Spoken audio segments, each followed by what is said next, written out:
ಜೋರಾದ ಚಪ್ಪಾಳೆ.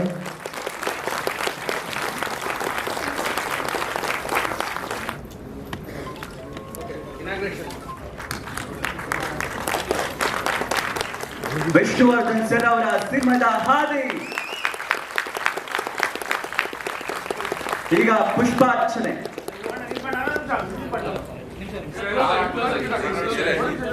ಎಲ್ರಿಗೂ ನಮಸ್ಕಾರ. ಇದೊಂದು ಬಹಳ ವಿಭಿನ್ನವಾದ ಸಮಾರಂಭ. ಹಾಗೆ ಇವತ್ತು ವಿಷ್ಣು ಅಗಲಿದ ದಿನ ಬೇರೆ. ನನ್ನ ವಿಷ್ಣು ಮತ್ತು ಅಂಬರೀಷ್ ನಮ್ಮ ಒಡನಾಟ ಸುಮಾರು ಆಲ್ಮೋಸ್ಟ್ 50 ವರ್ಷ ಜೊತೆಯಲ್ಲೇ ಕಳೆದಿದ್ದೀವಿ. ಪಿಕ್ಚರ್ ಮಾಡಿದ್ದೀವಿ, ಜಗಳ ಆಡಿದ್ದೀವಿ, ಸಪ್ರೇಟ್ ಆಗಿದ್ದೀವಿ, ಮತ್ತೆ ಒಂದಾಗಿದ್ದೀವಿ. ಇದೆಲ್ಲ ಪ್ರೀತಿನಲ್ಲಿ ಒಂದು ಜಗಳ ಇರಲೇಬೇಕು. ಬರೀ ಪ್ರೀತಿ ಸುಮ್ಮನೆ ಸೈಲೆಂಟಾಗಿ ಹರ್ಕೊಂಡು ಹೋಗ್ತಿದ್ರೆ ನದಿ ಥರ ಕೆಳಗಡೆ ಹಿಂಗೆ ಹೋಗ್ಬೇಕು, ಧುಮುಕ್ಬೇಕು, ಮತ್ತೆ ಹತ್ತಬೇಕು. ಹೀಗೆ ಲೈಫ್ ಅನ್ನೋ ಜರ್ನಿನಲ್ಲಿ ನಾನು ವಿಷ್ಣು ಇವತ್ತು ಈ ಸ್ಟಿಲ್ ತೆಗೆಯುವಾಗ ಇದು ನಾಗರಾವ್ ತೆಗೆದಾಗ ನಾನು ಪ್ರೊಡಕ್ಷನ್ ಮ್ಯಾನೇಜರ್ ಆಗಿದ್ದೆ. ನಾಗರಾವ್ ಲೈಫು ರೀಲ್ನಿಂದ ಲೈಫ್ ಆಗಿ ಕೊನೆಗೆ ಸ್ಟಿಲ್ ಆಗೋದು. ಇಷ್ಟೇ ಪ್ರತಿಯೊಬ್ಬರಿಗೂ ಮನುಷ್ಯನಿಗೆ ಕೊನೆಗೆ ಆಗೋದೇ ಸ್ಟಿಲ್. ಇಲ್ಲ ಮನೇಲಿ ಫೋಟೋ, ಇಲ್ಲ ಫಿಲಮ್ ಇಂಡಸ್ಟ್ರಿನಲ್ಲಿ ಈ ಥರ ಸ್ಟಿಲ್ ಆಗೋದು. ಅದೆಲ್ಲರಿಗೂ ಹಾಗೆ ಆಗುತ್ತೆ. ಯಾರು ಇವತ್ತಿಲ್ಲ ನಾಳೆ ನಾಡಿದ್ರಲ್ಲಿ ಎಲ್ಲರೂ ಹೋಗೋದೇನೆ ಇಲ್ಲಿಲ್ಲ. ವಿಷ್ಣು, ನಾನು, ಅವ್ರ ತಂದೆಯವರು ನಮ್ಮ ಕಂಪ್ನಿಲಿ ಕೆಲಸ ಮಾಡ್ತಾಯಿದ್ರು, ಎಚ್ ನಾರಾಯಣರಾವ್ ಅಂತ. ಅವ್ರ ಅಕ್ಕ ನಮ್ಮ ಕಂಪ್ನಿಲಿ ಆ್ಯಕ್ಟ್ ಮಾಡ್ತಾಯಿದ್ರು. ಅವರು ಡ್ಯಾನ್ಸ್ ಎಲ್ಲ ಚೆನ್ನಾಗಿ ಮಾಡೋರು, ರಮಾ ಅಂತ. ಸೊ ಅವಾಗಲಿಂದ ವಿಷ್ಣು ನಾನು ಜೊತೆಯಲ್ಲೆಲ್ಲ ಆ್ಯಕ್ಟ್ ಮಾಡಿದ್ದೀವಿ ಶಿವಶರಣೆ ನಂಬೇಕ ಅಂತ ಫಿಲಮಲ್ಲಿ. ಯಾಕೆಂದರೆ ಅವ್ರ ಫ್ಯಾಮಿಲಿಗೂ ನಮ್ಮ ಫ್ಯಾಮಿಲಿಗೂ ಅಷ್ಟೊಂದು ಒಂದು ಸಂಬಂಧ ಇತ್ತು. ನಾವು 3 ಜನ ಒಂದೇ ಮೋಟರ್ ಸೈಕಲಲ್ಲಿ ಹೋಗ್ತಾ ಇದ್ವಿ. ನನ್ನ ಹತ್ರ ಒಂದು ಜಾವ ಮೋಟರ್ ಸೈಕಲ್ ಇತ್ತು. ಆ ಮೋಟರ್ ಸೈಕಲಲ್ಲಿ ನಾನು, ಅಂಬರೀಷ, ವಿಷ್ಣುವರ್ಧನ್ ಹೋಗೋದು. ಮೈಸೂರೆಲ್ಲ ಸುತ್ತೋದು. ಈ ಅಂಬರೀಷನ್ಗೆ Hanumanthu hotel biryani, Raju hotel set ಸಾದ, ಇನ್ನೆಲ್ಲೋ ಅದು ಸಿಗುತ್ತೆ ಅಂತ ಹೀಗೆ ಹೋಗೋದು ಬರೋದು ಮಾಡ್ತಾ ಇದ್ವಿ. ಒಂದು ದಿವಸ ಪುಟ್ಟಣ್ಣ ಕರೆದ್ಬಿಟ್ಟು ಬೈದರು, ಬಾಬು ಇವ್ರಿಗೆ ನೀನು ಮೋಟರ್ ಸೈಕಲ್ ಕೊಡ್ಬೇಡ, ನೀನು ಹೋಗ್ಬೇಡ, ಅವ್ರೇನು ಬೀದಿನೆಲ್ಲ ಸುತ್ತಾರೆ, ಹೀರೋನವ್ರು ಹಂಗೆಲ್ಲ ಸುತ್ತಬಾರ್ದು, ಒಳಗಡೆ ಇರಬೇಕು, ಬರೀ ಸ್ಕ್ರೀನ್ ಮೇಲೆ ಕಾಣಿಸ್ತಾ ಇರಬೇಕು ಅಂತ. ಅದು ಆವತ್ತಿಂದ ಆ ಮೋಟರ್ ಸೈಕಲಲ್ಲಿ ಹೋಗೋದು ನಿಲ್ಲಿಸಿದ್ವಿ. ಆಮೇಲೆ ನಾವು 3 ಜನನೂ ಇದೇ ಇಂಡಸ್ಟ್ರಿನಲ್ಲಿ, ನಾನು ಡೈರೆಕ್ಟ್ರು, ಪ್ರೊಡ್ಯೂಸರ್ ಆಗಿ, ಅಂಬರೀಷು, ವಿಷ್ಣುವರ್ಧನ್ ಇಬ್ಬರು ದೊಡ್ಡ ಸ್ಟಾರ್ ಆಗ್ತಾರೆ ಅಂತ ನಾವು ನೆನೆಸೂ ಇರಲಿಲ್ಲ. ಹೀಗೆ ಜಯನಗರದಲ್ಲಿ ಅವ್ರ ಮನೆಯಲ್ಲಿದ್ವಿ.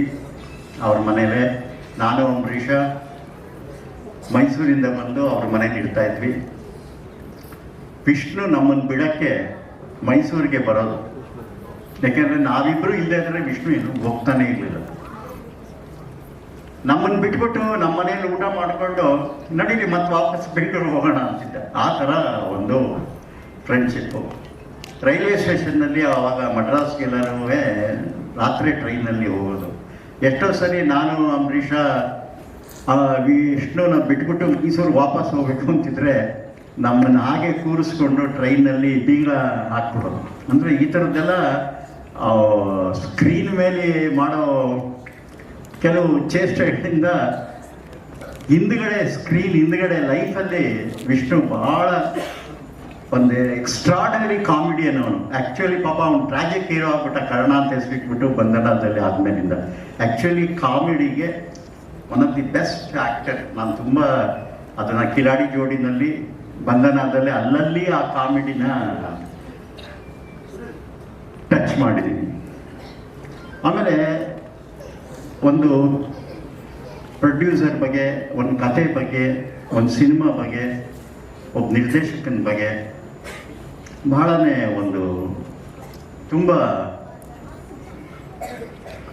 ಮರ್ಯಾದೆ ಮತ್ತು ರೆಸ್ಪೆಕ್ಟು.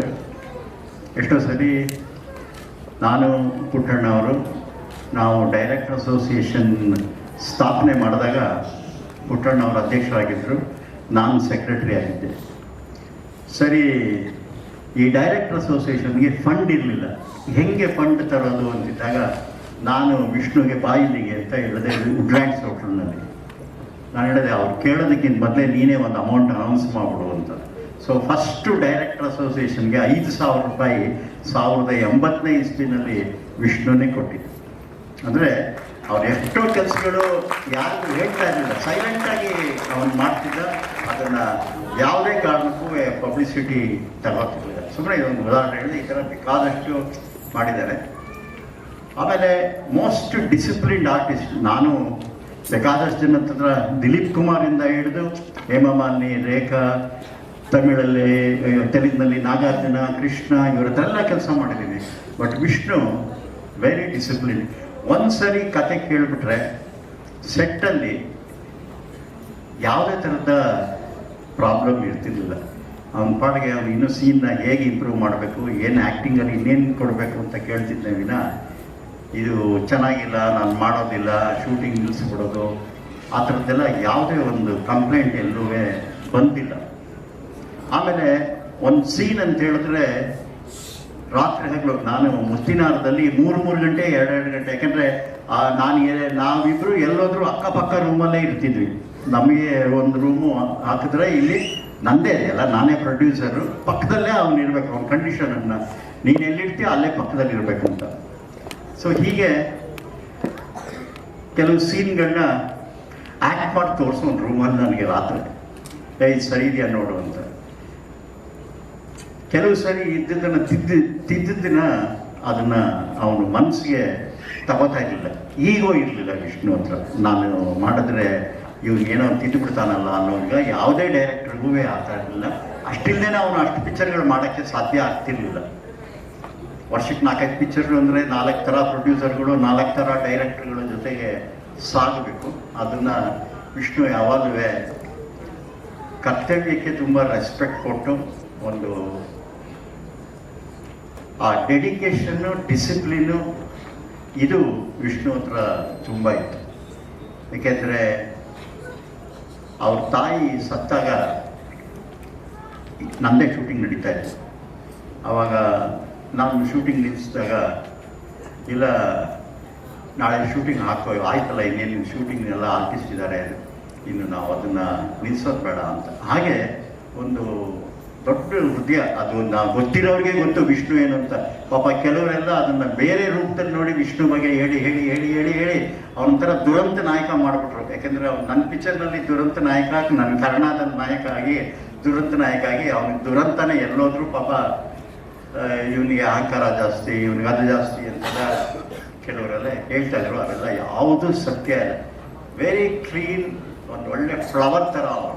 ಎಷ್ಟು ಯಾರನ್ನು ಪ್ರೀತಿಸ್ಬೇಕು, ಯಾರನ್ನು ಪ್ರೀತಿಸಬಾರ್ದು ಅಂತ ಅವನಿಗೆ ಗೊತ್ತಿರಬೇಕಿತ್ತು. ಅವನು ಯಾರನ್ನಾದ್ರೂ ಹತ್ರ ತಗೊಂಡ್ರೆ ಅವ್ನ ಹೃದಯದ ಆಳದಲ್ಲಿ ಅವ್ರಿಗೂ ತಗೊಂಡು ಹೋಗ್ಬಿಡ್ತಿದ್ದ. ಗೊತ್ತಾಗಾಯಿತು ಇವ್ರು ಯಾಕೋ ಸರಿ ಇಲ್ಲ ನಮಗೆ ಅಂದರೆ ಅವ್ರನ್ನ ದೂರನೇ ಇಡ್ತಿದ್ದ, ಅವನ ಹತ್ರ ಸೇರಿಸ್ತಾನೆ ಇರಲಿಲ್ಲ. ಹಾಗೆ ಅಂಬರೀಷು, ವಿಷ್ಣುವರ್ಧನ್, ನಾವೆಲ್ಲ ಒಂದು 25-30 ವರ್ಷ ಕೆಲಸ ಮಾಡಿದ್ದೇ ಗೊತ್ತಾಗಲಿಲ್ಲ. 30 years, ಒಂದು 50 ಪಿಕ್ಚರ್ ಮಾಡಿದ್ವಿ. ಅದರಲ್ಲಿ ಅವರ ಪಾಲು ತುಂಬಾ. ಏಕೆಂದರೆ ಎಷ್ಟೋ ಸರಿ ನಾನು ನೋಡಿದ್ದೀನಿ, ಕೆಲವು ಪ್ರೊಡ್ಯೂಸರ್ಸ್ಗೆ ಲಾಸ್ ಆದಾಗ ದುಡ್ಡು ತಗೊಳ್ಳದೆ ಮಾಡಿದ್ದಾನೆ ವಿಷ್ಣುವರ್ಧನ್. ನನಗೆ ಗೊತ್ತದು. ಅವನು ಯಾರು ಹೇಳ್ತಾ ಇದ್ದೀನಿ. ಅಂಬರೀಷು ಅಷ್ಟೇ. ಎಷ್ಟೋ ಜನಕ್ಕೆ ಪಿಕ್ಚರ್ ಮುಗಿಸೋ ಟೈಮ್ಗೆ ದುಡ್ಡು ಇರ್ತಿರಲಿಲ್ಲ, ಅಂಬರೀಷನೇ ದುಡ್ಡು ಕೊಡ್ತಿದ್ದೆ. ಜೋಕ್ ಗೊತ್ತಿರ್ಬೋದು. ಡಬ್ಬಿಂಗಿಗೆ ದುಡ್ಡಿಲ್ಲ, ಅಂಬರೀಷನೇ ದುಡ್ಡು ಕೊಡೋದು ಅಂತಹ ಅವ್ನು ಇಂಡೈರೆಕ್ಟಾಗಿ ಫೈನಾನ್ಸ್ ಥರ ಮಾಡ್ತಿದ್ದ. ಅಂದರೆ ಅಷ್ಟು ಕಮಿಟ್ಮೆಂಟ್ ಇತ್ತು ಅವ್ರ ಹತ್ರ ಎಲ್ಲ ಪಿಕ್ಚರ್ಗಳ ಮೇಲೆ. ನಮ್ಮ ಪಿಕ್ಚರು ನಾಳೆ ಒಂದು ಪಿಕ್ಚರ್ ಚೆನ್ನಾಗಿ ಹೋದರೆ ನಾವು ಇನ್ನೊಂದು 10 ನಿಮಿಷ ಮಾಡ್ಬೋದು, ಇನ್ನು 10 ಜನ ಊಟ ಮಾಡ್ತಾರೆ ಟೆಕ್ನಿಷಿಯನ್ಸು. ಹೀಗೆ ಒಂದು ದೊಡ್ಡ ಮನೋಭಾವ ಇತ್ತು. ಅದನ್ನು ಯಾರೂ ಅವರು ಒಂದು ಶೋ ಥರ ಮಾಡಿಕೊಂಡು ಇರಲಿಲ್ಲ. ಆಮೇಲೆ ಒಂದು ಇಂಡಸ್ಟ್ರಿ ಅಂತ ಹೇಳಿದ್ರೆ ಯಾವಾಗ ಕರೆದ್ರೂ ನಮಗೆ ಒಬ್ಬರು ಮಹಾನ್ ಲೀಡರ್ ಇದ್ದರು, ಅದು ಡಾಕ್ಟರ್ ರಾಜ್ಕುಮಾರ್ ಅವರು. ರಾಜ್ಕುಮಾರ್ ಅವರು ಒಂದು ವಿಷಯ ಯಾವುದಾದ್ರೂ ಒಂದು ಕನ್ನಡ ಚಿತ್ರರಂಗಕ್ಕೆ ಒಳ್ಳೇದಾಗಬೇಕು, ಸರ್ಕಾರದಿಂದ ಒಳ್ಳೇದಾಗಬೇಕು, ಥಿಯೇಟ್ರ್ಗಳಿಂದ ಈ ಬಾಡಿಗೆ ಸಿಸ್ಟಮ್ ಹೋಗಿ ಪರ್ಸೆಂಟೇಜ್ ಸಿಸ್ಟಮ್ ಬರಬೇಕು, ಈ ಥರದ ಹಲವಾರು ಸಮಸ್ಯೆಗಳಿದ್ದಾಗ ನಮಗೆ ಲೀಡರ್ ಇದ್ದಿದ್ದು ರಾಜ್ಕುಮಾರ್ ಅವರೇ. ಅವಾಗ ರಾಜ್ಕುಮಾರ್ ಅವರು ಬರ್ತಾರೆ ಅಂದ ತಕ್ಷಣ ಇವರಿಬ್ಬರು ಹೇಳಿಸ್ಕೊತಾ ಇರಲಿಲ್ಲ, ಇವರೇ ಬಂದ್ಬಿಡೋರು. ಯಾಕಂದರೆ ಗೊತ್ತಿತ್ತು ಅವ್ರಿಗೆ ಯಾವುದೋ ಒಂದು ಕಾರಣಕ್ಕೋಸ್ಕರ ಎಲ್ಲ ಇದು ಮಾಡ್ತಾ ಇದ್ದಾರೆ ಅಂತ. ಇವತ್ತು ಅವೆಲ್ಲ ಮಿಸ್ ಆಗ್ಬಿಟ್ಟಿದೆ. ಒಂಥರ ರಿಲೇಷನ್ಶಿಪ್ ಇಲ್ಲ, ಬರೀ ಈಗೋನಲ್ಲಿ ಆಗೋಗ್ಬಿಟ್ಟಿದ್ದಾರೆ ಇವತ್ತು ನಾವು ನೋಡಿದಾಗ ಒಂದು 7 ವಾರಕ್ಕೆ ಈ ಪರಭಾಷಾ ಚಿತ್ರಗಳು 7 ವಾರ ಆದಮೇಲೆ ಬರಬೇಕು ಅಂತ ರಾಜ್ಕುಮಾರ್ನ ಇಟ್ಕೊಂಡು ಒಂದು ದೊಡ್ಡ ಹೋರಾಟ ಮಾಡಿದ್ವಿ. ಪೂರ ರಾಜ್ಯದಲ್ಲಿ ಎಲ್ಲ ಕಡೆ ಅದು ಒಂಥರ ಸಂಚಲನ ಮೂಡಿಸಿ ಸರ್ಕಾರ ಹೆದರಿ ಧರ್ಮ್ ಸಿಂಗ್ ಅವರು ನಾವು ವಿಧಾನಸಭೆಗೆ ಮುತ್ತಿಗೆ ಹಾಕಿದ್ವಿ. ಇವತ್ತವರೆಗೂ ರೈತರು ಮುತ್ತಿಗೆ ಹಾಕೋಕ್ಕಾಗಿಲ್ಲ ವಿಧಾನಸಭೆಗೆ, ನಾವು ಮಾತ್ರ ಪ್ರೊಡ್ಯೂಸರ್ಸ್ ಹಾಕಿದ್ವಿ. ಅಲ್ಲಿ ಹಾಕಿದಾಗ ಧರ್ಮ್ ಸಿಂಗ್ ಅವರು ಬಂದು ನಾನು ಏನು ಬೇಕು ಮಾಡಿಕೊಡ್ತೀನಿ ಅಂತೇಳಿ ಸಿದ್ದರಾಮಯ್ಯನವರು ಅವಾಗ ಫೈನಾನ್ಸ್ ಮಿನಿಸ್ಟ್ರು ಅವರನ್ನು ಕಳಿಸಿ 3 ದಿವಸ ಕಂಟಿನ್ಯೂಸ್ ಆಗಿ ಫೈನಾನ್ಸ್ ಮಿನಿಸ್ಟ್ರು ಕೂತಿದ್ರು ನಮ್ಮ ಜೊತೆಯಲ್ಲಿ. 3 ದಿವಸ ಏನು ಬೇಕು, ಏನೇನು ಆಗಬೇಕು, ನಿಮ್ಮ ಟ್ಯಾಕ್ಸ್ ಫ್ರೀ ಏನಾಗಬೇಕು, ನಿಮ್ಮ ಸಬ್ಸಿಡಿ ಹೆಂಗೆ ಬರಬೇಕು, ನಿಮಗೆ ಈ ಪರಭಾಷಾ ಚಿತ್ರಗಳಿಂದ ಹೇಗೆ ತೊಂದರೆ ಆಗ್ತಿದೆ ಅಂತೇಳಿ ಕೊನೆಗೆ ಎಲ್ಲರನ್ನೂ ಸೇರಿಸಿ ಒಂದು 4 ವಾರದ್ದು ಕಾಂಪ್ರಮೈಸ್ ಮಾಡಿಸಿದ್ರು ಸಿದ್ದರಾಮಯ್ಯನವರು. ಏನೋ ದುರಾದೃಷ್ಟ, ಕೆಲವರು ನಮ್ಮ ಇಂಡಸ್ಟ್ರಿಲಿ ಇದ್ದವರೇ ಒಂದು ಲೆಟರ್ ಕೊಟ್ಬಿಟ್ಟು ಸುಪ್ರೀಂ ಕೋರ್ಟಲ್ಲಿ ಅದು ಸ್ಟೇ ಆಗುತ್ತೆ. ಆವಾಗ ಒಂಥರ ರಾಜ್ಕುಮಾರ್ಗೆ ಬೆಂಚೂರಿ ಹಾಕಿದಂಗೆ ಆಗೋಯ್ತು ನಮ್ಮವರು. ಏನು ಮಾಡೋಕ್ಕಾಗಲಿಲ್ಲ. ಅವತ್ತು ಹೊಡೆದೋಗಿದ್ದು ಇವತ್ತು ನಾವು ಈ ಸ್ಥಿತಿಗೆ ಬಂದಿದ್ದೀವಿ. ಅವತ್ತು ಅದರ 4 ವಾರ ಬಿಟ್ಟು ಬರೋದು ಇದ್ದಿದ್ದಿದ್ರೆ ಕನ್ನಡ ಚಿತ್ರರಂಗ ಭಾಳ ಚೆನ್ನಾಗಿ ಬೆಳೀತಾ ಇತ್ತು. ಅಲ್ಲ ರೀ, 70 ಕೋಟಿ 60 ಕೋಟಿ ರಜನಿಕಾಂತ್ ಪಿಕ್ಚರ್ ಬರುತ್ತೆ, ನಮ್ಮ ಕನ್ನಡ ಹೀರೋಗಳಿಗೆ ಬರೋಲ್ವಲ್ಲ. ಯಾಕೆ ಕರ್ನಾಟಕದಲ್ಲಿ ಯಾಕೆ ಬರಲ್ಲ? ಏನು ಕನ್ನಡ ನೋಡಲ್ವಾ, ದುಡ್ಡು ಕೊಡಲ್ವಾ? ಈ ವಿಚಾರನ ವಿಷ್ಣು 10 ಸಾರಿ ನನ್ನ ಜೊತೆ ಡಿಸ್ಕಸ್ ಮಾಡ್ತಿದ್ದೆ. ಏನು ನಮ್ಮ ಪಿಕ್ಚರ್ಗಳಿಗೆ ಯಾಕೆ ಬರೋದಿಲ್ಲ, ಅಷ್ಟೊಂದು ಬರುತ್ತಲ್ಲ ಅದರ್ ಲ್ಯಾಂಗ್ವೇಜ್ ಪಿಕ್ಚರ್ಗೆ, ನಮ್ಮ ಪಿಕ್ಚರ್ ಏನು ಚೆನ್ನಾಗಿಲ್ವಾ, ನಾವು ಮಾಡ್ತಾ ಇಲ್ವಾ ಚೆನ್ನಾಗಿ ಅಂತ. ಏನು ಮಾಡಿದ್ರು ಇವತ್ತಿಗೂ ಅದರ್ ಲ್ಯಾಂಗ್ವೇಜಸ್ ಬರೋ ಶೇರ್ ಕನ್ನಡ ಪಿಕ್ಚರ್ಗೆ ಬರಲ್ಲ.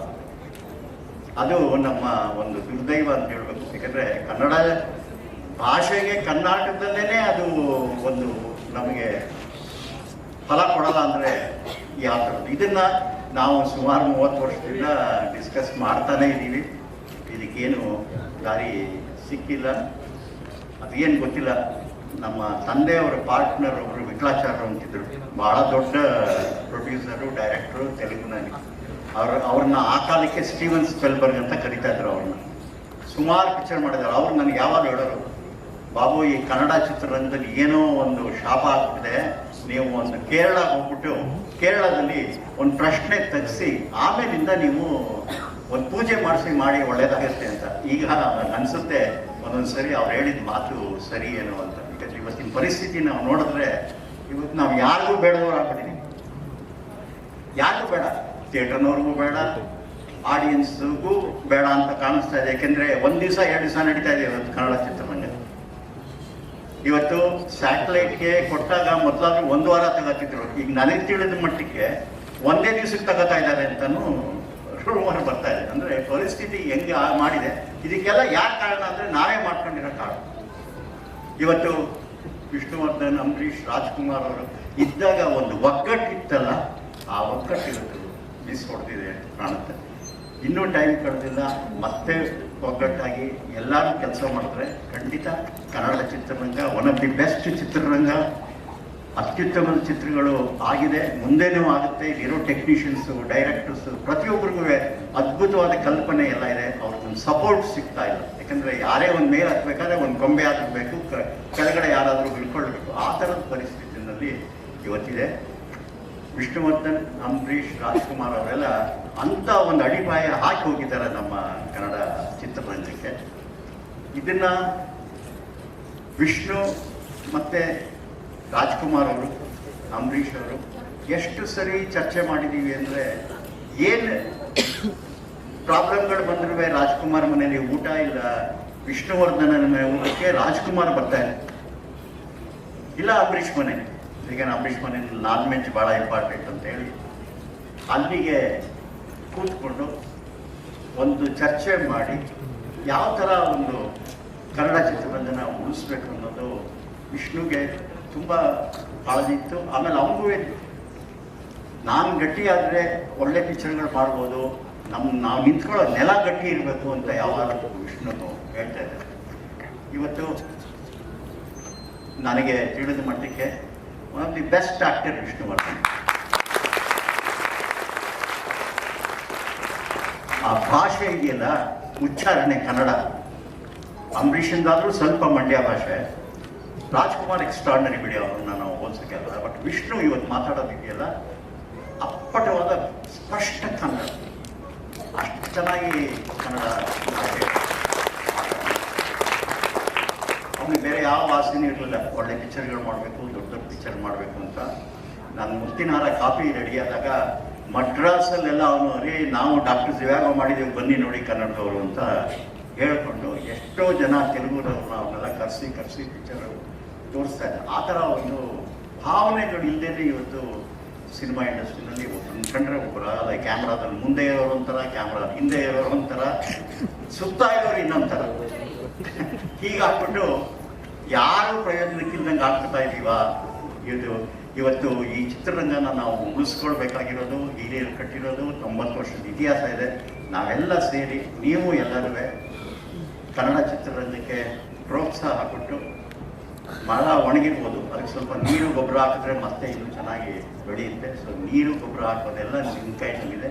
ನಮ್ಮ ಕೈನೂ ನಮ್ಮ ಕರ್ತವ್ಯನೂ ಕನ್ನಡ ಚಿತ್ರರಂಗಕ್ಕೆ ಒಳ್ಳೊಳ್ಳೆ ಕಥೆಗಳನ್ನ ತಗೊಂಡು, ನಮ್ಮ ಕಾದಂಬರಿ ಚಿತ್ರಗಳು ಈಗ ನೋಡಿ ಕೃಷ್ಣೇಗೌಡರು ಕೂತ್ಯಾರ, ಬರೀ ಕಾದಂಬರಿ ಮಾಡೇ ಅವರು ಒಳ್ಳೊಳ್ಳೆ ಪಿಕ್ಚರ್ಗಳನ್ನ ಮಾಡಿ, ಅವ್ರ ಪಿಕ್ಚರ್ಗೆ ಮೊನ್ನೆ ಕೂಡ ಕಲ್ಕಟ್ಟಾದಲ್ಲಿ ಯಾವ ಕನ್ನಡ ಪಿಕ್ಚರ್ಗೂ ಬಂದಿರಲಿಲ್ಲ, ಆ ಥರ ಒಂದು ಪ್ರಶಸ್ತಿ ಬಂದಿದೆ. ಇದು ನಮ್ಮ ಚಿತ್ರರಂಗದಲ್ಲಿ ಮಣ್ಣಿನ ಭಾಷೆ ಅಂತ ಏನು ಹೇಳ್ತೀವಿ, ನಮ್ಮ ಕಲ್ಚರು. ನಾವು ರಾಗಿ ಮುದ್ದೆ ತಿನ್ನಬೇಕು, ನಾವು ತಮಿಳ್ನಾಡಿನ ಪೊಂಗಲ್ ತಿಂದ್ರೆ ಆಗಲ್ಲ ನಮ್ಮ ಜನಕ್ಕೆ, ಯಾವುದೋ ಪಂಜಾಬಿನ ರೊಟ್ಟಿ ತಿಂದ್ರೆ ಆಗೋದಿಲ್ಲ. ಈ ಪ್ಯಾನ್ ಇಂಡಿಯಾ ಅನ್ನೋ ಏನೋ ಒಂದು ಇದಾಗ್ಬಿಟ್ಟು ನಮಗೆ ಒಂಥರ ಅದು ಕಣ್ಣೆಲ್ಲ ಮಸಕು ಮಾಡಿಬಿಟ್ಟಿದೆ ಈ ಪ್ಯಾನ್ ಇಂಡಿಯಾ ಅನ್ನೋದು. ಇವತ್ತಿಗೂ ನಮ್ಮ ಕನ್ನಡದಲ್ಲಿ ಅತ್ಯುತ್ತಮವಾದ ಕಥೆಗಳಿದೆ. ನಾನು ಎಷ್ಟೋ ಸರಿ ಕಥೆಗಳನ್ನ ಓದಿದಾಗ ನಮ್ಮ ವಸುಧೇಂದ್ರ ಅಂತ ಒಬ್ಬರು ರೈಟರ್ ಭಾಳ ಫೇಮಸ್ ಇದ್ದಾರೆ, ಅವ್ರದ್ದೊಂದು ಕತೆ ಓದಿದೆ ನಾನು, ತುಂಗಭದ್ರ ಅಂತ, ತೇಜೋ ತುಂಗಭದ್ರ ಅಂತ ಒಂದು ಕತೆ. ಇವತ್ತೇನಾದ್ರು ಆ ಕತೆ ಬಾಹುಬಲಿ ಡೈರೆಕ್ಟ್ರಿಗೋ ಇಲ್ಲ ಬೇರೆ ಸಂಜಯ್ ಲೀಲಾ ಬನ್ಸಾಲ್ ಇವು ಸಿಕ್ಬಿಟ್ರೆ ಅದ್ಭುತವಾದ ಚಿತ್ರ ಮಾಡ್ಬಿಡ್ತಾರೆ. ಅದರಿಂದ ಎಷ್ಟು ಕತ್ಕೊಂಡ್ಬಿಡ್ತಾರೋ ಅದು ಗೊತ್ತಿಲ್ಲ. ಅಂಥ ಚಿತ್ರಣ ನಮ್ಮ ಕೈನಲ್ಲಿ ವಿಜಯನಗರದ ಎಂಪೈರ್ ಮೇಲೆ ಬರೆದಿರೋದು, ಪೋರ್ಚುಗೀಸ್ನವರು ಅವಾಗ ಬಂದರು ಅಂತ.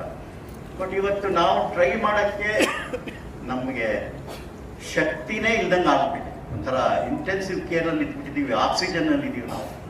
ಆದ್ದರಿಂದ ನೀವೆಲ್ಲ ಸಹಕಾರ ಕೊಟ್ಟು ವಿಷ್ಣುವರ್ಧನ್ ಅಂತವರು, ಅಂಬರೀಷ್ ಅಂತವರು, ರಾಜ್ಕುಮಾರ್ ಅಂತವರು ಅವ್ರು ಹಾಕಿರೋ ಒಂದು ಗಟ್ಟಿಯಾಗಿರೋದಕ್ಕೇ ನಾವು ಇನ್ನೂ ಎಲ್ಲರೂ ಕಷ್ಟಪಟ್ಟು ಉಳಿಸಿ ಬೆಳೆಸಿ ಕನ್ನಡ ಬಾವುಟನ ಹಾರಿಸ್ಬೇಕು ಅಂತ ಹೇಳಿ ಈ ಒಂದು ಸಂದರ್ಭದಲ್ಲಿ ನನ್ನ ಕರೆದು ಎರಡು ಮಾತಾಡೋಕ್ಕೆ ಧನ್ಯವಾದಗಳು. ಜೈ ಕರ್ನಾಟಕ. ಈಗ ಸಿಂಹದ ಹಾದಿ ಟೈಲರ್ ಲಾಂಛನ ಹೇಳಿ. ಸಿಂಹದ ಹಾದಿ. Okay, all the best. ಹಾದಿ. ಸೊ ಸಿಂಹದ ಹಾದಿ ಅಂದ್ರೆ ಸಿಂಹ ಅಂದ್ರೆ ವಿಷ್ಣು ಸರ್ ಅವ್ರ ಹಾದಿ. ಅವರ ಹಾದಿಯಲ್ಲಿ ಬಂದ ನಮ್ಮ ನಿಜವಾದ ಒಂದು ಕತೆ, ನೈಜ ಆಧಾರಿತ ಕತೆ ಮೇಲೆ ತುಂಬಾ ಹೆಣ್ಣು ಮಕ್ಕಳು ಇನ್ಸ್ಪಿರೇಷನ್ ತಗೊಂಡು, ತುಂಬಾ ಫ್ರಾಂಕ್ ಆಗಿ ಹೇಳ್ಬೇಕಂದ್ರೆ ಇಡೀ ಕನ್ನಡಕ್ಕೆ ಒಂಥರ ಕುಲದೇವ ಅಂದ್ರೆ ವಿಷ್ಣು ಸರ್, ಹೆಣ್ಣು ಮಕ್ಕಳು ರೆಸ್ಪೆಕ್ಟ್ ಕೊಡೋ ಒಂದು ಆಕ್ಟರ್ ಅಂದ್ರೆ ವಿಷ್ಣು ಸರ್. ಅವರ ಅಭಿಮಾನಿಗಳು ಅವರ ಇನ್ಸ್ಪಿರೇಷನ್ ತಗೊಂಡು ಹೇಗೆ ಜೀವನದಲ್ಲಿ ಅಚೀವ್ ಮಾಡಿದ್ರು, ಮತ್ತೆ ನಾವು ಮಂಗಳ ಮುಖಿಯರಾಗಿರ್ಬೋದು, ಮತ್ತೆ ಅನಾಥ ದೇವರ ಮಕ್ಕಳರಾಗಿರ್ಬೋದು, ಆಮೇಲೆ ಸೈನಿಕನ ಬಗ್ಗೆ ಆಗಿರ್ಬೋದು, ಇವರೆಲ್ಲ ವಿಷ್ಣು ಸರ್ ಫ್ಯಾನ್ಸ್ ಆಗಿರ್ತಾರೆ. ಇವರೆಲ್ಲ ಹೇಗೆ ಕನೆಕ್ಟ್ ಆಗ್ತಾರೆ, ಮತ್ತೆ ವಿಷ್ಣು ಸರ್ ಇನ್ಸ್ಪಿರೇಷನ್ ಅವರೆಲ್ಲ ಏನ್ ಅಚೀವ್ ಮಾಡಿ ನೆಕ್ಸ್ಟ್ ಅವ್ರೇನ್ ಜಗತ್ತಿಗೆ ಕೊಡ್ತಾರೆ, ಪ್ರಪಂಚಕ್ಕೆ ಕೊಡ್ತಾನೆ ಸ್ಟೋರಿ. ನಾನು ಫಸ್ಟ್ ಸರ್ಗೆ ಜೋಸಮ್ಮ ಸರ್ಗೆ ಒಂದ್ ಸ್ವಲ್ಪ ಮೈಕ್ ಕೊಟ್ಬಿಡ್ತೀನಿ.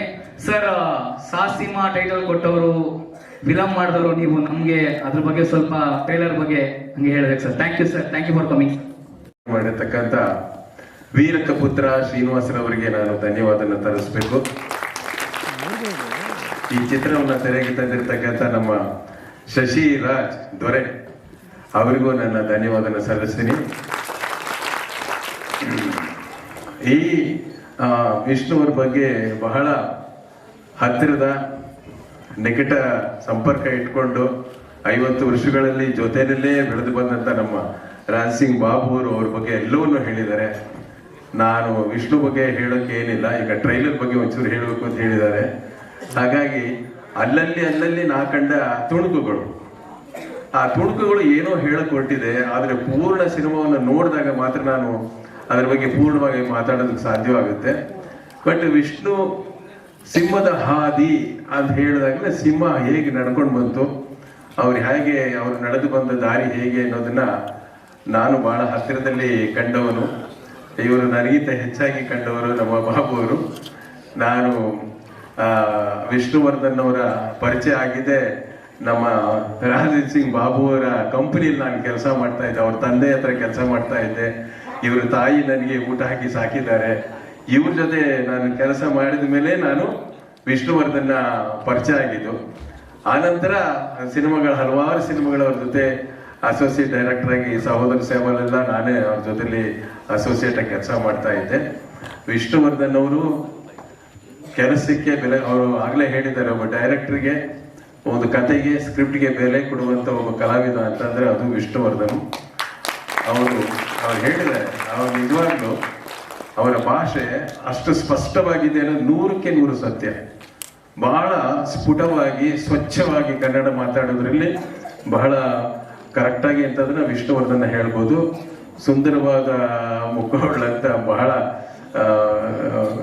ನಿಜವಾದ ಒಬ್ಬ ನಾಯಕ ನಟ.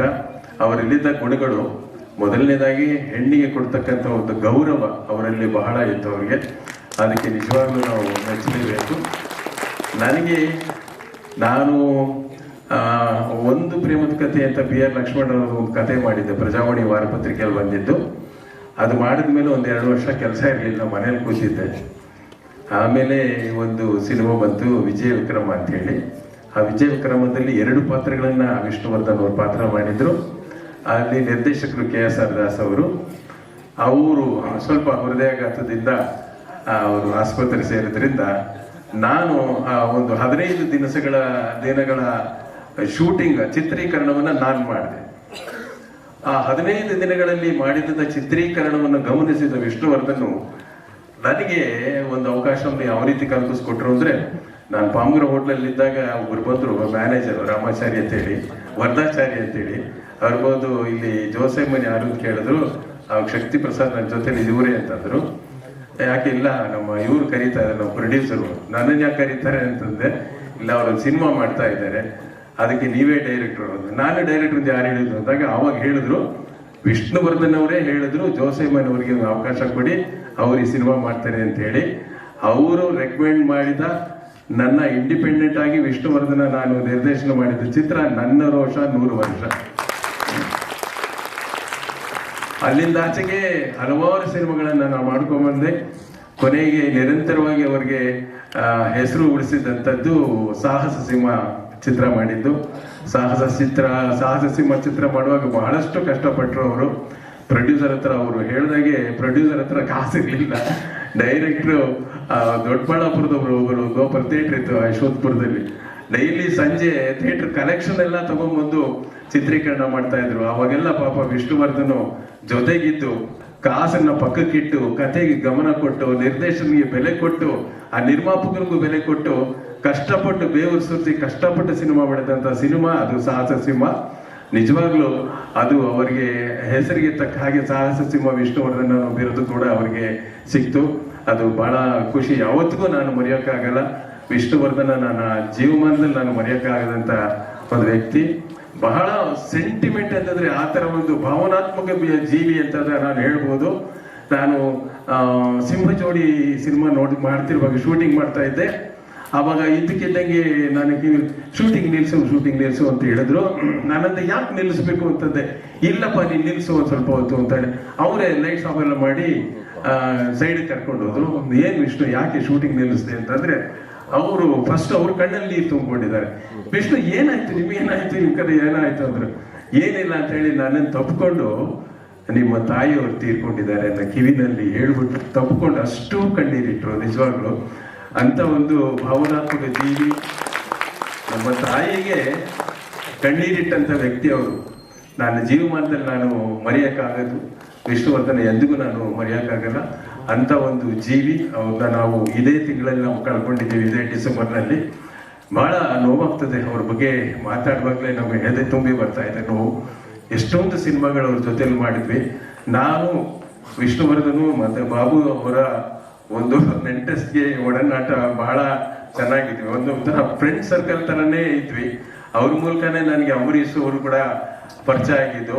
ಇವರೆಲ್ಲ ಬಹಳ ಫ್ರೆಂಡ್ಲಿ. ಅಂಬರೀಷು, ಬಾಬು ಅವರು, ವಿಷ್ಣುವರ್ಧನ್ ಅಂತಂದ್ರೆ ಮುಗಿಯಿತು. ಇವ್ರು 3 ಜನದ್ದು ಆಡಿದ್ದೆ ಆಟ ಇಂಡಸ್ಟ್ರಿಯಲ್ಲಿ ಅಷ್ಟು ಚೆನ್ನಾಗಿದ್ರು ಅವರು. ಕಾಲಕ್ರಮೇಣ ಒಬ್ಬರಾಗಿ ನಾವು ಎಲ್ಲವನ್ನೂ ನಾವು ಕಳ್ಕೊಂಡಿದ್ದೀವಿ, ನಾವು ಉಳ್ಕೊಂಡಿದ್ದೀವಿ. ಏನು ಮಾಡೋದು, ಇಂಡಸ್ಟ್ರಿನೂ ಉಳಿಸ್ಬೇಕು ಅನ್ನೋದೇ ಒಂದು ಹೋರಾಟ ಈಗ ನಡೀತಾ ಇದೆ. ಆಗ್ಲೇ ಅದ್ರ ಬಗ್ಗೆ ಬಾಬು ಅವರು ಬೇಕಾದಷ್ಟು ಹೇಳಿದ್ದಾರೆ. ಅಂಬರೀಷ್ ಅವರು ನನ್ನ ಕೆಲಸವನ್ನು ನೋಡಿ ಅವರು ಸಹ ಕರೆದು ಅವರ 100ನೇ ಚಿತ್ರ ಹಾಂಗ್ಕಾಂಗ್ನಲ್ಲಿ ಏಜೆಂಟ್ ನಂಬರ್ ಚಿತ್ರವನ್ನು ಅವರು ನನಗೆ ಕೊಟ್ಟು ಕತೆ, ಚಿತ್ರಕಥೆ, ಸಂಭಾಷಣೆ, ನಿರ್ದೇಶನ ಸಂಪೂರ್ಣವಾಗಿ ನನಗೆ ಕೊಟ್ಟರು. ಅದನ್ನು ಯಶಸ್ವಾಗಿ ಮಾಡಿಕೊಟ್ಟೆ. ಆ ಅಂಬರೀಷನ್ನು ನಾನು ಮರೆಯೋಕ್ಕಾಗಲ್ಲ. 100ನೇ ಚಿತ್ರವನ್ನು ಕೊಟ್ಟರು. ಯಾಕೆ ಅಂತಂದ್ರೆ ಅಂಬರೀಷು ವಿಷ್ಣುವರ್ಧನು ಎಷ್ಟು ಒಂದು ಕುಚು ಕುಚು ಏನೋ ಹೇಳ್ತಾರಲ್ಲ ಫ್ರೆಂಡ್ ಅಂತ, ಆ ತರ ಅವರು ಬಹಳ ಆತ್ಮೀಯರಾಗಿದ್ರು. ಅದರಲ್ಲಿ ನಮ್ಮ ಬಾಬು ಅವ್ರ ಜೊತೆಲಿ ಇವ್ರು 3 ಜನ ಬಹಳ ಎಂತ ಫ್ರೆಂಡ್ಸ್ ಅಂತಂದ್ರೆ ಥಿಕ್ ಫ್ರೆಂಡ್ಸ್ ಅಂತಂದ್ರೆ ಅಷ್ಟು ಕ್ಲೋಸ್ ಫ್ರೆಂಡ್ಸ್ ಆಗಿದ್ರು. ನಾನು ಅವ್ರ ಮನೇಲಿ ಬೆಳೆದಿದ್ರಿಂದ ಅವ್ರ ಜೊತೆ ಬಹಳಷ್ಟು ಕೆಲಸಗಳು ಮಾಡಿದ್ರಿಂದ ಅವರ ಮುಖಾಂತರ ನನಗೆ ಒಂದು ಅಕಾಡೆಮಿನಲ್ಲಿ ಒಂದು ಪ್ರತಿ ಸಾರಿ ಈ ವಾಕ್ಚಿತ್ರ ಸಮಾರಂಭ ಮಾಡುವಾಗ ಸತಿ ಸುಲೋಚನ ಅದು ಫಂಕ್ಷನ್ ಮಾಡಿದಾಗ ಅಕಾಡೆಮಿಯಲ್ಲಿ ಬಂದವರು ಪ್ರತಿಯೊಬ್ರು ಯಾರು ಯಾವ ಫಂಕ್ಷನ್ ಮಾಡಿಲ್ಲ ಇದುವರೆಗೂ. ಬಾಬು ಒಂದ್ಸಲ ಏನ್ ಮಾಡಿದ್ರು, ಆ ಒಂದು ನೆನಪಿಗಾಗಿ ಟಾಕಿ ಚಿತ್ರ ಬಂತಲ್ಲ, ಆ ನೆನಪಿಗೋಸ್ಕರ ನಮ್ಮ ಅಂಬೇಡ್ಕರ್ ಭವನಲ್ಲಿ ದೊಡ್ಡ ಫಂಕ್ಷನ್ ಮಾಡಿ ಹಿರಿಯ ತಂತ್ರಜ್ಞರಿಗೆ, ಹಿರಿಯ ಕಲಾವಿದರಿಗೆ, ಹಿರಿಯ ನಿರ್ದೇಶಕರಿಗೆ ಕರೆದು ಸನ್ಮಾನ ಮಾಡಿ ವಿತ್ ಕ್ಯಾಶ್ ಪ್ರೈಸ್ ಅನ್ನ ಕೊಟ್ಟು ಗೌರವ ಮಾಡಿದಂತ ಅಂತ ಅಕಾಡೆಮಿ ಚೇರ್ಮನ್ ಇವತ್ತು ಯಾರಿದ್ದಾರೆ? ಯಾರು ಇಲ್ಲ. ಬಾಬುಗೆ ಕೊನೆ ಆಗೋಯ್ತು. ಆ ಸಂದರ್ಭದಲ್ಲಿ ನನಗೂ ಸಹ ಜೀವಮಾನದ ಸಾಧನೆಗೆ ಅಂತ ಹೇಳಿ ನನಗೂ ಸಹ ಒಂದು ಪ್ರಶಸ್ತಿಯನ್ನು ಕೊಟ್ಟು ಗೌರವ ಮಾಡಿದಂತ ಬಾಬು ಅವ್ರನ್ನ ನಾನು ಯಾವತ್ತೂ ಮರೆಯಕ್ಕಾಗಲ್ಲ. ಹಾಗೆ ಈಗ ಅಕಾಡೆಮಿಗೆ ಬರ್ತಾರೆ, ಏನು ಮಾಡಲ್ಲ, 3 ತಿಂಗಳ ಕೆಲಸ ಅಷ್ಟೇ. ಅದಾದ್ಮೇಲೆ ಫೆಸ್ಟಿವಲ್ ಮಾಡ್ತಾರೆ, ಹೊರಟೋಗ್ತಿರ್ತಾರೆ. ಇದು ಮಾತ್ರ ನಡೀತಾ ಇದೆ. ಈಗಲೂ ಸಹ ನಾನು ಕೇಳ್ಕೊಳ್ತಾ ಇದ್ದೀವಿ, ಬಾಬು ಸರ್ ಮತ್ತೆ ಬರ್ಬೇಕು, ನಿಮ್ಮಂತವ್ರಿದ್ರೆ ಇಂಡಸ್ಟ್ರಿಯಲ್ಲಿ ಏನಾದ್ರು ಮಾಡಕ್ ಸಾಧ್ಯ ಅಲ್ಲ ನಿಜವಾಗ್ಲು. ಯಾಕಂದ್ರೆ ಅವರೆಲ್ಲ ಯಾರು ಬೇಕಾದ್ರೆ ಸರ್ಕಾರನು ನೇರವಾಗಿ ಬೈದು ಮಾತಾಡುವಂತ ಶಕ್ತಿ ಇರ್ತಕ್ಕಂಥದ್ದು ನಿರ್ದೇಶಕರಲ್ಲಿ ಒಬ್ಬ ರಾಜೇಂದ್ರ ಸಿಂಗ್ ಬಾಬು ಒಬ್ಬರಿಗೆ ನಾನು ಹೇಳ್ತೀನಿ ಕೇಳಿ. ಅವ್ರಿಗೆ ಮಾತ್ರ ಆ ಶಕ್ತಿ ಇದೆ. ಧೈರ್ಯವಾಗಿ ಅಂತ ಚೀಫ್ ಮಿನಿಸ್ಟರ್ನು ಮಾತಾಡಿಸ್ತಾರೆ, ಅವ್ರು ಯಾವುದೇ ಪಕ್ಷದವರಾಗಿದ್ರು ಮಾತಾಡ್ತಾರೆ. ಆ ತರ ಒಂದು ಶಕ್ತಿನ ಹೊಂದಿರತಕ್ಕಂಥ ರಾಜೇಂದ್ರ ಬಾಬು ಅವರು ಇಂಡಸ್ಟ್ರಿಗೆ ಇನ್ನೂ ಹೆಚ್ಚು ಸಿನಿಮಾಗಳನ್ನ ಮಾಡಬೇಕು.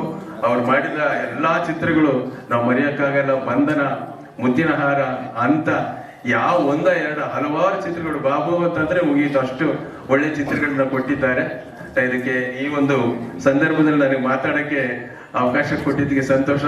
ಈ ವೇದಿಕೆಯಲ್ಲಿ ಕೃಷ್ಣಗೌಡರು, ಬಾಮ ಹರೀಶ್ ಅವರು, ವೀರಯ್ಯನವರು, ಎಮಲ್ಸಿ ಅವರು, ಗಣೇಶ ಕಾಸರಗೋಡರವರು, ಆಮೇಲೆ ಬಣಕರ್.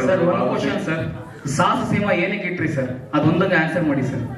ಸಾಹಸ ಸಿಂಹ ಟೈಟಲ್ ಏನಕ್ಕೆ ಇಟ್ರಿ ಸರ್? ಸಾಹಸ ಸಿಂಹ ಅವನೊಬ್ಬ ಸಾಹಸಿಗ. ವಿಷ್ಣುವರ್ಧನ್ ನಾನು ಆಗ್ಲೇ ಹೇಳಿದೆ. ಒಂದೇ ಒಂದು ಇನ್ಸಿಡೆಂಟ್ ಹೇಳ್ತೀರಿ. ಕೋಲಾರದ ಗೋಲ್ಡ್ ಮೈನ್ಸ್ ಇದೆಯಲ್ಲ, ಆ ಶಾಫ್ಟ್ ಒಳಗಡೆ ಎಷ್ಟೋ 1000 ಅಡಿ ಕೆಳಗಡೆ ಹೋದ್ವಿ ನಾವು ಶೂಟಿಂಗ್ ಮಾಡಕ್ಕೆ, ಚಿತ್ರೀಕರಣಕ್ಕೆ. ಅಲ್ಲಿ ಎಲ್ಲಾ ಕಡೆ ಆಕ್ಸಿಜನ್ ಇದೆ, ಒಂದು ಭಾಗದಲ್ಲಿ ಮಾತ್ರ ಆಕ್ಸಿಜನ್ ಇಲ್ಲ. ಅವ್ರು ಹೇಳಿದ್ರು ನಮಗೆ, ಸರ್ ಅಲ್ಲಿಗೆ ಮಾತ್ರ ಹೋಗ್ಬೇಡಿ, ಅಲ್ಲಿ ಆಕ್ಸಿಜನ್ ಇರೋದಿಲ್ಲ, ಇಲ್ಲಿವರೆಗೂ ಮಾತ್ರ ಇರೋದು ಅಂತ ಹೇಳಿ. ಅಲ್ಲಿ ನೋಡಿದಾಗ ಇವನ ಒಳಗಡೆ ಸುರಂಗ ಮಾರ್ಗದಿಂದ ಹತ್ಕೊಂಡು ಮೇಲ್ ಬರ್ತಾನಲ್ಲ, ಆ ಒಂದು ದೃಶ್ಯಕ್ಕೆ ಅದು ಬಹಳ ಚೆನ್ನಾಗಿ ಸೂಕ್ತವಾಗಿದೆ. ವಿಷ್ಣು ಹೇಳಿದ್ರು, ಜೋ, ನಾನು ಜೋ ಅಂತಾನೆ ಕರೆ, ಜೋ ಇದನ್ನ ಮಾಡ್ಬಿಡ, ಇದು ಮೇಲೆ ಹತ್ಬಿಡ್ತೀನಿ, ಆಮೇಲೆ ನಾವು ಹೊರಗಡೆ ಬರೋ ತಕೊಳ್ಳೋಣ ಅಂತಂದ್ರು. ಅವನು ಬಿಡ್ತಾನೆ ಇಲ್ಲ. ಅಲ್ಲಿರೋ ಸರ್ ಬೇಡಿ ಸರ್, ಅಲ್ಲಿ ಆಕ್ಸಿಜನ್ ಇಲ್ಲ ಅಂತ. ಹೌದಾ, ನಾನು ನೋಡ್ತೀನಿ ಅನ್ಬಿಟ್ಟು ಹೋಗಿ ನಿಂತ್ಕೊಂಡು ಉಸಿರು ಕಟ್ಟೋ ವರ್ಷ ಓಡಿ ಬಂದ್ಬಿಡೋರು. ಇಲ್ಲ ಮಾಡ್ಬೇಡ ಜೋ ಅಂತ ಹೇಳಿ ಕ್ಯಾಮ್ರಾ ತಗೊಂಡೋದ್ರೆ ಸ್ವಲ್ಪ ಕೆಲವೇ ಕ್ಷಣಗಳು ಅಷ್ಟರಲ್ಲಿ ಅದು ಫಂಗಸ್ ಆಗ್ಬಿಡೋದು ಆಕ್ಸಿಜನ್ ಇಲ್ಲದೆ. ಆದ್ರೂ ಅಂತ ಸಮಯದಲ್ಲಿ ನಾವು ಹೋಗಿ ಒಂದೊಂದೇ ಚಿಕ್ಕ ಚಿಕ್ಕ ಶಾಟ್ಗಳನ್ನು ತಗೊಂಡು ಓಡ್ ಬಂದು ಇಲ್ಲಿ ಆಕ್ಸಿಜನ್ ಪೈಪ್ ಕೊಡ್ತಾ ಇದ್ರು. ಆಕ್ಸಿಜನ್ ತಗೊಂಡು ಉಸಿರು ಹೇಳ್ಕೊಳ್ತಾ ಇದ್ವಿ ನಾವು. ಹಾಗೆ ಆ ತರ ಒಂದು ಉಸಿರುಗಟ್ಟುವ ಆಕ್ಸಿಜನ್ ಇಲ್ಲದೆ ಇರ್ತಕ್ಕಂಥ ಒಂದು ಜಾಗದಲ್ಲೂ ಸಹ ಅವರು ಧೈರ್ಯವಾಗಿ ನಾನು ಪ್ರಾಣ ಹೋಗುತ್ತೆ ಅಂತ ಕೂಡ ಲಕ್ಷ್ಯ ಮಾಡಿದೆ. ಆ ಚಿತ್ರಕ್ಕೋಸ್ಕರ ಸಾಹಸವನ್ನು ಮಾಡಿದ್ದಾರೆ. ಆ ತರ ಬಹಳಷ್ಟು ಸಾಹಸಗಳನ್ನು ಮಾಡಿದ್ದಾರೆ. ಹಾಗಾಗಿ ಅವರಿಗೆ ಸಾಹಸ ಸಿಂಹ ಅಂತ ಹೆಸರಿಡಿದೆ. ಅದು ನಿರಂತರವಾಗಿ ಹೆಸರು ಉಳ್ಕೊಂಡಿದೆ. ನನಗೂ ಖುಷಿ ಇದೆ. ಈ ಸಮಾರಂಭಕ್ಕೆ ನಮ್ಮ ಸತೀಶ್ ರಾಜ್, ಶಶಿರಾಜ್ ದೊರೆ ಅವರು ದೊರೆಯಾಗಿ ಬರೆದಿದ್ದಾರೆ. ಬರೀಲಿ, ಒಳ್ಳೆ ಕಾರ್ಯಕ್ರಮ ಮಾಡಿದಿರಿ. ನೀವು ಸಿಂಹದ ಹಾದಿಯಲ್ಲಿ ನಡೆದಿ. ವೀರಕಪುತ್ರ ಅವರು ಬಂದಿದ್ರೆ ಚೆನ್ನಾಗಿತ್ತು. ಅವರಿಗೆ ನನ್ನ ನಮಸ್ಕಾರಗಳನ್ನು ತಿಳಿಸಿ ಥ್ಯಾಂಕ್ ಯು ಸರ್. ನೆಕ್ಸ್ಟ್ ಹಿರಿಯ ಪತ್ರಕರ್ತರು ಬಂದು ನಿಂತ್ಕೊಳ್ಳಿಕ್ಕೆ ಕಾರಣ ಎಲ್ಲ ಸಿಂಹಗಳು ಸಿನಿಮಾ ರಂಗದ್ದು ಮತ್ತು ಅಲ್ಲಿ ಪತ್ರಿಕಾ ರಂಗದ ಸಿಂಹಗಳೆಲ್ಲ ಇದೆ ಮತ್ತು ಸಿಂಹಿಣಿ ಎಲ್ಲರೂ ಇದ್ದಾರೆ. ಆ ಭಯದಿಂದ ಇಲ್ಲಿ ಬಂದು ನಿಂತ್ಕೊಳ್ಳಿ, ಸ್ವಲ್ಪ ದೂರ ಆರಾಮಾಗಿ ಅಂತೇಳಿ. ಫಸ್ಟ್ ಟ್ರೈಲರ್ ಬಗ್ಗೆ ಶಶಿರಾಜ್ ಈ ಟ್ರೈಲರನ್ನು ಒಂದು ಲಿಂಕ್ ನನಗೆ ಕಳಿಸಿದಾಗ ತುಂಬ ಖುಷಿಪಟ್ಟೆ. ಅದಕ್ಕೆ ಒಂದೇ ಒಂದು ಲೈನ್ನ ಕಾಮೆಂಟ್ ಮಾಡಿದೆ, ಶ್ರಮ, ಶ್ರದ್ಧೆ ಮತ್ತು ಪ್ರಯತ್ನ ಇದರ ಫಲ ಈ ಟ್ರೈಲರ್ ಅಂತೇಳಿ.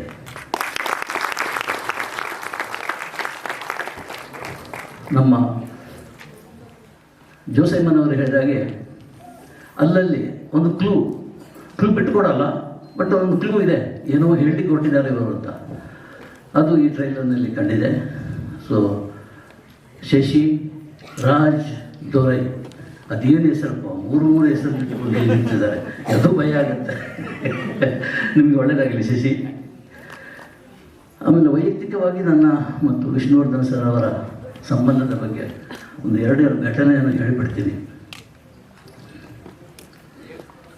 ಒಂದು ಸಲ ನಮಗೆ ಒಂದು ಎಲ್ಲ ಪತ್ರಕರ್ತರಿಗೆ ಎಲ್ಲರೂ, ವಾಸು ಅವರಿಗೆ, ಅವರಿಗೆ ಸ್ನೇಹಪ್ರಿಯ ಅವರಿಗೆ ಎಲ್ಲ ನೆನಪಿರ್ಬೋದು, ಒಂದು ಊಟಕ್ಕೆ ಆಹ್ವಾನ ಕಳಿಸಿದರು. ಮನೆಗೆ ಊಟಕ್ಕೆ ಬನ್ನಿ ಅಂತೇಳಿ ನನಗೆ ಮೆಸೇಜ್ ಬಂತು. ಅದು ಯಾರೋ ವೆಂಕಟೇಶ್ ಅವರು ಕಳಿಸಿದ ಮೆಸೇಜ್. ಊಟಕ್ಕೆ ಬನ್ನಿ ಅಂತೇಳಿ ನನಗೆ ಯಾಕೋ ಸ್ವಲ್ಪ ಬೇಜಾರಾಯಿತು.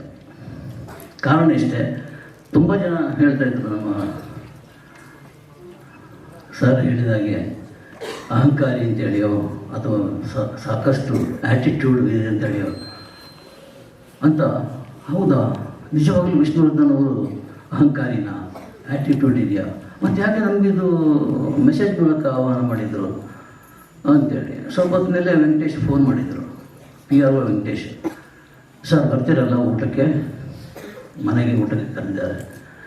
ನಾನು ಅದೇ ಇಲ್ಲ, ನಾನು ಬರಲ್ಲ, ಖಂಡಿತ ಬರಲ್ಲ. ಯಾಕೆ ಸರ್? ಗಾಬರಿ ಅವರಿಗೆ. ಒಂದೇ ಒಂದು ಕಾರಣ ಏನಂದರೆ, ನೀವು ಪ್ರೆಸ್ ಮೀಟಿಗೆ ನಮ್ಮನ್ನು ಕರೀರಿ ಮೆಸೇಜ್ ಕೊಟ್ಟು, ಮತ್ತು ಮುಹೂರ್ತಕ ಕರೀರಿ ಅಥವಾ ಪ್ರೆಸ್ ಶೋಗೆ ಕರೀರಿ, ಈ ಥರ ಮೆಸೇಜ್ ಕೊಟ್ಟು ಕರೀರಿ, PRO ಕರೀರಿ, ನಾವು ಬರ್ತೀವಿ. ಆದರೆ ಮನೆ ಊಟ ಇದೆಯಲ್ಲ, ಅದು ಮನೆ ಯಜಮಾನನೇ ಕರಿಬೇಕು ಅಂತ ಹೇಳಿದೆ. ಅಷ್ಟೇ ಹೇಳಿದ್ದು. ಅಷ್ಟರಲ್ಲೇ ವೆಂಕಟೇಶ್ ವಿಷ್ಣುವರ್ಧನ್ ಅವರಿಗೆ ಫೋನ್ ಮಾಡಿ 5 ನಿಮಿಷದಲ್ಲಿ ನನಗೆ ವಿಷ್ಣುವರ್ಧನ್ ಫೋನ್ ಮಾಡಿದರು. ನಾನು ವಿಷ್ಣುವರ್ಧನ್ ಮಾತಾಡ್ತಿರೋದು. ಗಣೇಶ್ ಅವರೇ, ನನ್ನ ದೊಡ್ಡ ತಪ್ಪಾಗಿದೆ, ತಪ್ಪನ್ನು ಕ್ಷಮಿಸಿ ನೀವು ನಮ್ಮ ಮನೆಗೆ ಊಟಕ್ಕೆ ಬಂದು ನನ್ನ ಜೊತೆ ಊಟ ಮಾಡಬೇಕು ಅಂತ ಇನ್ವೈಟ್ ಮಾಡಿದರು. ಆಗ ನನಗೆ ಗೊತ್ತಾಯಿತು, ಈ ಸಾಹಸ ಸಿಂಹ ಎಂಥ ಹೃದಯವಂತ ಅಂತೇಳಿ. ಮಾತಾಡಿದೆ, ಹೋದೆ. ಅಲ್ಲಿ ಅಕ್ಷರಶಃ ಗೇಟಲ್ಲಿ ಶರ್ಬತ್ ಇಟ್ಕೊಂಡು ಕಾಯ್ತಾ ಇದ್ರು ಅವರು. ನನ್ನ ಕೈಗೆ ಕೊಟ್ಟು ಶರ್ಬತ್ ಕೊಡಿಸಿ ಹೋಗಿ ಎಲ್ಲರ ಜೊತೆ, ವಾಸವರಿಗೆ ಗೊತ್ತಿರ್ತದೆ, ನೆನಪಿರ್ತದೆ, ಅವರೆಲ್ಲ ಅದೇ ಜೊತೆಗೆ ಊಟ ಮಾಡಿಸಿ ಅವರೇ ಬಡಿಸಿದ್ದು ಕೂಡ, ಯಾವುದು ನಿಮಗೆ ಬೇಕು, ಯಾವುದು ಇಷ್ಟ ಆಯಿತು ಅಂತೇಳಿ. ಕೊನೆಗೆ ಒಂದು ಫೋಟೋ ಸೆಷನ್ ನಡೀತು.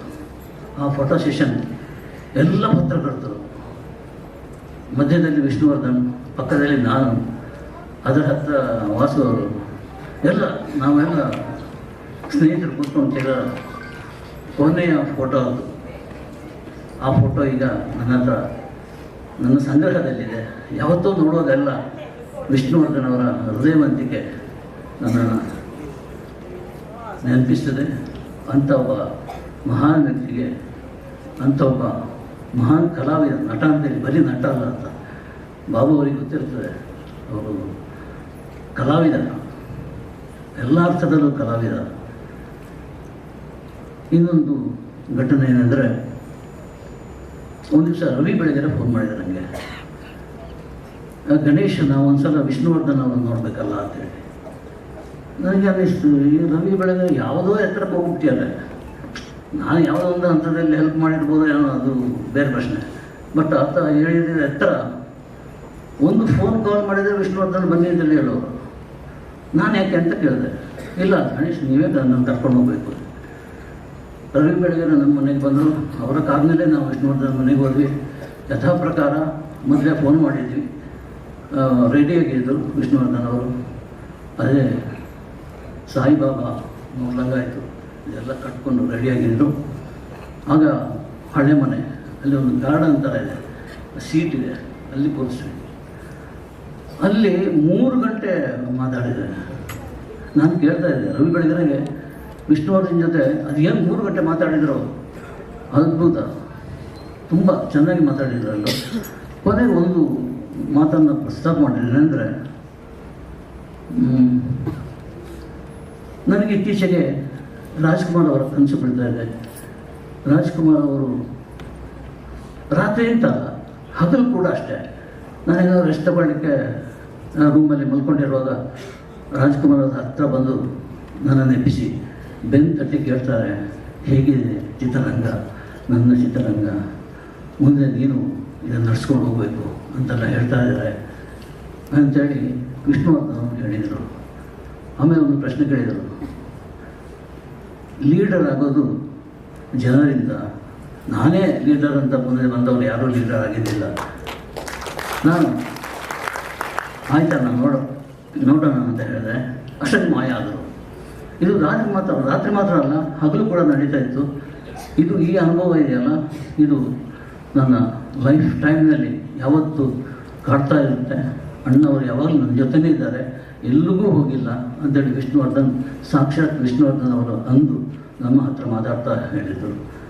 ಆ ಮಾತುಕತೆಯನ್ನು ಒಂದು ಪುಸ್ತಕದಲ್ಲಿ ಬರಿಬೇಕು ಅಂತ, ಪುಸ್ತಕ ಮಾಡಬೇಕು ಅಂತ ರವಿ ಬೆಳಗೆರೆ ಎಲ್ಲ ಪಾಯಿಂಟ್ಸ್ಗಳನ್ನು ನೋಟ್ ಮಾಡಿದರು. ಆ 3 ಗಂಟೆಯ ಸಂಭಾಷಣೆಯಲ್ಲಿ ಒಂದು ಇಡೀ ಪುಸ್ತಕ ಬರೆಯುವಂಥ ತಾಕತ್ತು ನಮ್ಮ ರವಿ ಬೆಳಗೆರೆಗೆ ಮಾತ್ರ ಸಾಧ್ಯ ಅಂತ ಅನ್ನಿಸ್ತಿದೆ. ಅದು ನೋಟ್ ಮಾಡಿದರು ನೋಟು ನನಗೆ ತೋರಿಸಿದರು.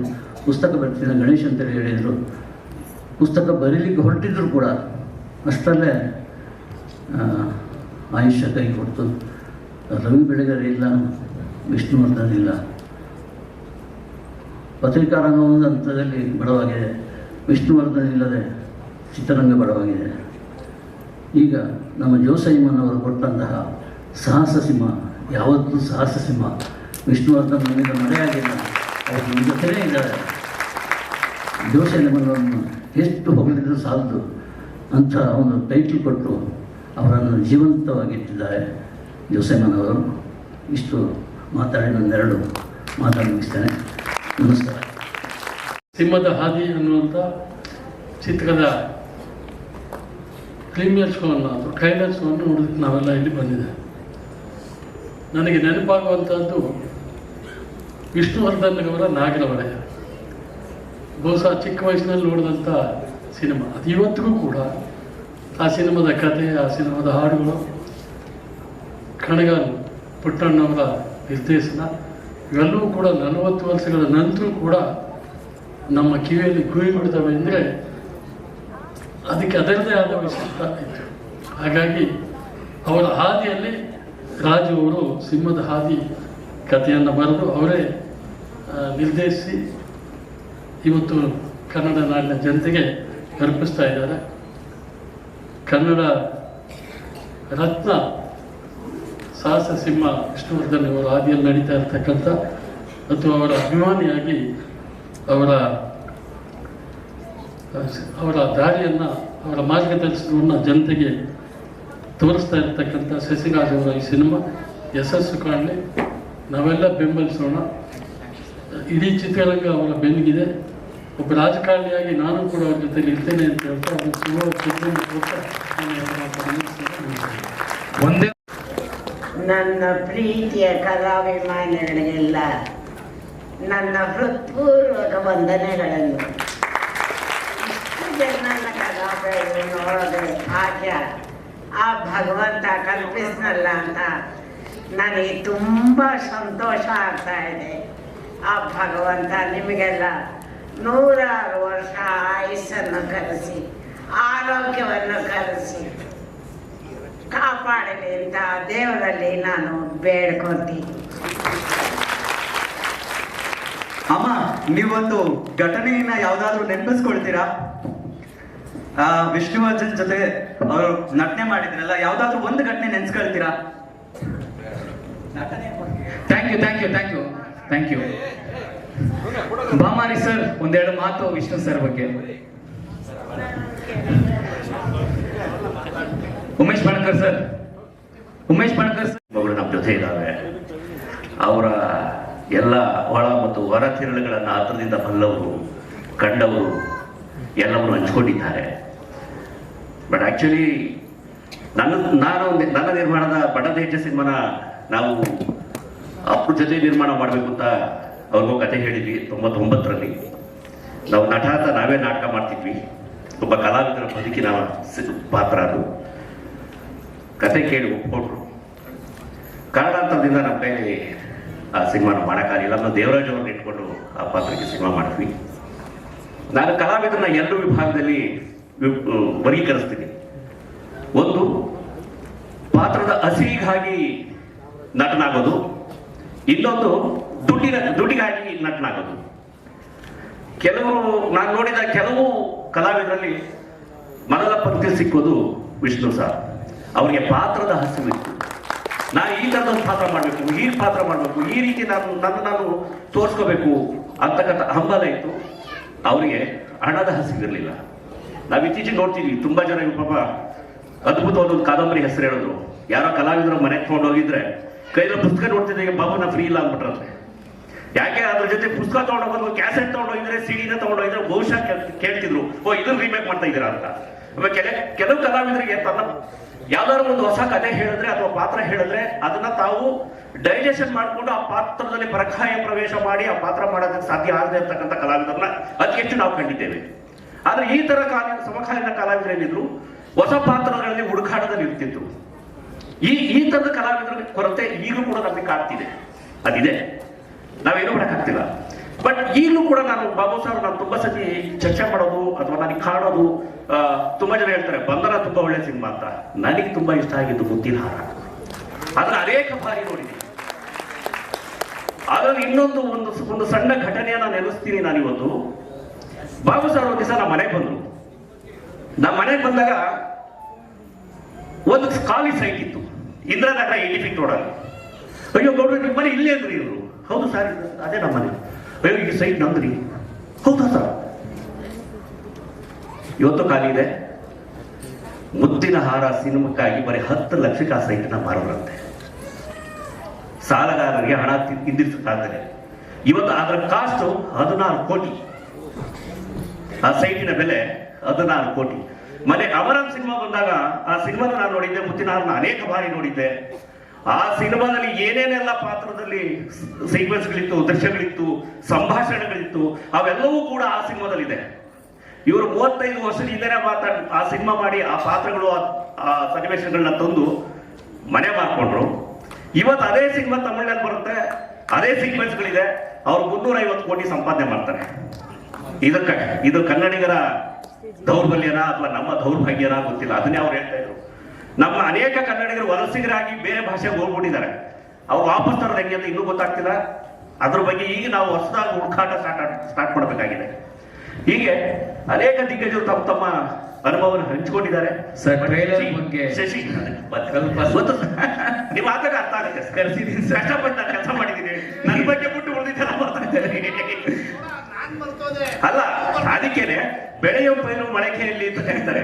ಹಾಗಾಗಿ ಮುಂದೆ ಇದೊಂದು ಮೈಲ್ ಸ್ಟೋನ್ ಆಗುತ್ತೆ ನಿಮ್ಗೆ ಅಂತಕ್ಕಂಥ ಖಂಡಿತ ಹೇಳ್ತೀನಿ. ಯಾಕೆಂದ್ರೆ ಒಬ್ಬ ನಿರ್ದೇಶಕ ಈಗ ಯಾವ್ದಾದ್ರು ಒಂದು ಪ್ರಾಜೆಕ್ಟ್ ರಿಪೋರ್ಟ್ ಅಂತ ನಾವು ತಗೊಂಡು ಹೋಗ್ಬೇಕಾದ್ರೆ, ಈಗ ಯಾವ್ದಾದ್ರು ಅವರು ಒಬ್ಬ ನಿರ್ಮಾಪಕನ್ನ ಹುಡುಕ್ಬೇಕು, ಒಬ್ಬ ಕಲಾವಿದನ ಹುಡುಕ್ಬೇಕು ಅಂತಂದಾಗ ಮುಂಚೆ ನೀನು ಏನ್ ಮಾಡಿದ್ಯಾ, ನಿನ್ ಟೆಕ್ನಿಕಲ್ ಆಗಿ ಎಷ್ಟು ತಾಂತ್ರಿಕವಾಗಿ ನೀನು ಶ್ರೀಮಂತನಾಗಿದ್ಯಾ, ಬಲಿಷ್ಠವಾಗಿದ್ಯಾ ಅಂತ ಕೇಳಿದ್ರೆ ಇವತ್ತು ತೆಗೆದು ಅವ್ರ ಮುಂದೆ ಇಡ್ಬೋದು.